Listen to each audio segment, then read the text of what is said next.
गुलामी में नाकाम आती है शमशीरें न तदबीरें, गुलामी में नाकाम आती है शमशीरें न तदबीरें, जो हो ज़ौक़े यकी पैदा तो कट जाती है जंजीरें। जी हाँ मोहतरम हज़रात, सामिरीन मजलिस, आज की मेरी तकरीर का उन्वान है आजादी भीख में नहीं मिलती, आजादी छीनी जाती है। जी हाँ, इस देश में जितने भी क्रांतिकारी हुए उनमें से अक्सर बड़े घरानों से थे जो ऐशो आराम से अपनी जिंदगी गुजार सकते थे।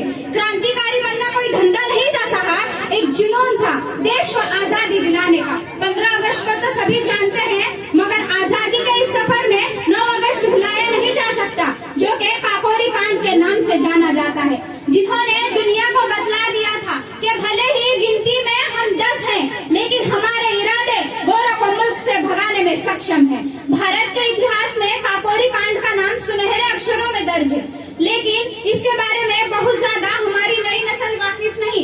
इसकी वजह क्या है? इसकी वजह यह है कि इतिहास लिखने वालों ने इस काकोरी कांड को ज्यादा अहमियत नहीं दी। इस कांड का मतलब सिर्फ और सिर्फ अंग्रेजों के खिलाफ बगावत की आग को भड़काना था, उनके खजानों को लूटना और फिर उन पैसों से हथियार खरीदना और फिर उन हथियारों के जरिए गोरों को मुल्क से आजाद कराना था। तो कुछ बेवकूफ लोगों ने उन मुजाहिदीन को लुटेरा बोला, तो कुछ ने जालिम बोला। धुतकार है ऐसी सोच पर जो हमारा ही धन, पैसा, जेवर, जायदाद पर कब्जा कर बैठे थे, और अगर रोककर हमने छीन लिया तो तुमने उसको लूट का नाम दे दिया। ये इतिहास इतना बड़ा और महान है कि जानने की कोशिश करें तो घंटों लग जाएंगे, और हमारे पास इतना वक्त कहाँ है कि इतिहास जानने की कोशिश करें। इसलिए मैं आप लोगों के सामने चंद मिनट में इतिहास समेटने की कोशिश करूंगी। तमाम मुहिब्बीन वतन को मेरा सलाम। मेरा नाम रुखसार है और मैं आज आप लोग के सामने एक क्रांतिकारी दल जिसका नाम हिंदुस्तान रिपब्लिक एसोसिएशन यानी HRA, जिसकी बुनियाद 1923 में बंगाल में रखी गई थी, इसी के ऊपर मैं बात करने के लिए यहाँ हाजिर हुई हूँ। जी हाँ मोहतरम हज़रात, 1920 में गांधी जी ने असहयोग आंदोलन शुरू किया तो लोगों ने उसमें बढ़ चढ़ कर हिस्सा लिया, लेकिन फरवरी 1922 में एक चोरी कांड के बाद गांधी जी ने असहयोग आंदोलन वापस ले लिया।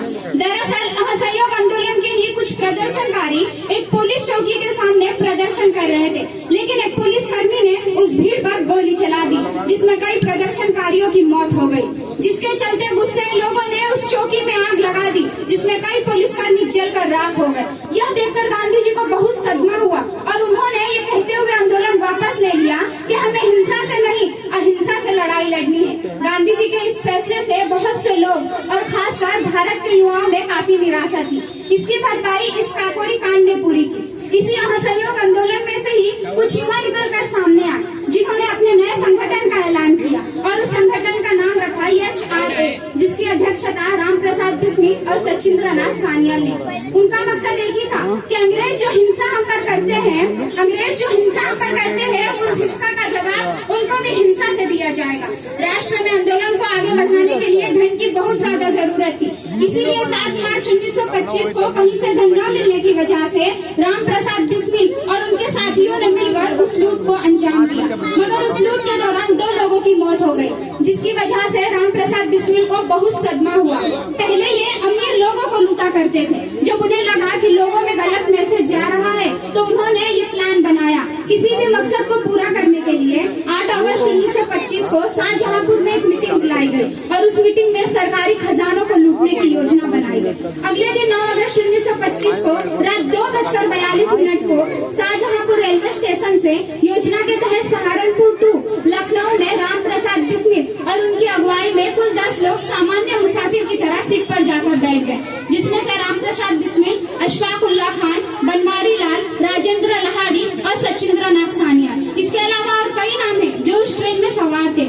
जिस ट्रेन को लूटा गया उस ट्रेन में स्टेशन से आने वाला पैसा था, जिसे लखनऊ में जमा किया जा रहा था। प्लान के मुताबिक जब ट्रेन काकोरी स्टेशन से निकलकर कुछ ही दूर चलती है, उसी दौरान राजेंद्र लहाड़ी चेन को खींच देते हैं, ट्रेन रुक जाती है और सरकारी खजाने का बक्सा नीचे गिरा देते हैं। जिस बक्से को अंग्रेज के 10 सिपाही उठाकर ट्रेन में रखा करते थे, उस बक्से को आजाद और अशफाक ने उठा लिया था। जरा सोचिए कितनी जान थी उन क्रांतिकारियों में। उस लूट की जो कीमत थी वो थी 4601 रुपए और कुछ चांदी के सिक्के।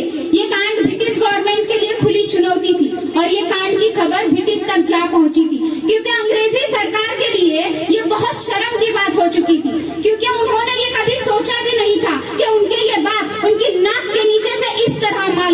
किए जा सकते हैं। बहरहाल ब्रिटिश गवर्नमेंट ने खुफिया एजेंसी लगाई और नाम पता बताने पर इनाम का ऐलान कर दिया। तो एक बंदा था जो राम प्रसाद बिस्मिल का साथी था, जिसका नाम बनवारी लाल था। ये वही बनवारी लाल है जिसकी शाल लूट के वक्त उस जगह पर गिर गई थी।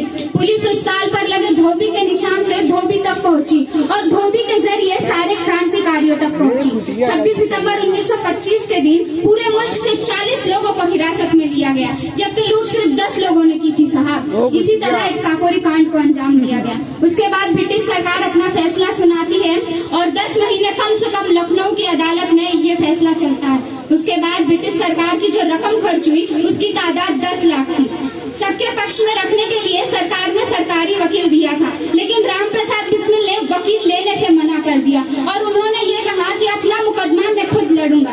जब राम प्रसाद बिस्मिल ने मुकदमा लड़ना शुरू किया और अंग्रेजी में बात करना शुरू की तो लोगों के होश उड़ गए और जज बोलने पर मजबूर हो गया कि आपने कौन सी यूनिवर्सिटी में तालीम हासिल की है, जिस पर राम प्रसाद बिस्मिल हंसकर जवाब देते हैं, एक्सक्यूज मी सर, जिस मिट्टी पर आप खड़े हो ये उस मिट्टी की खासियत है। इसके बाद अदालत अपना फैसला सुनाती है। 18 जुलाई को दूसरी अर्जी कोर्ट में दाखिल की जाती है, जिसके बाद 22 अगस्त को अंतिम फैसला आता है, जिसमें राम प्रसाद बिस्मिल, राजेंद्र लहाड़ी, चंद्रशेखर और अशफाकुल्लाह को फांसी की सजा सुनाई जाती है।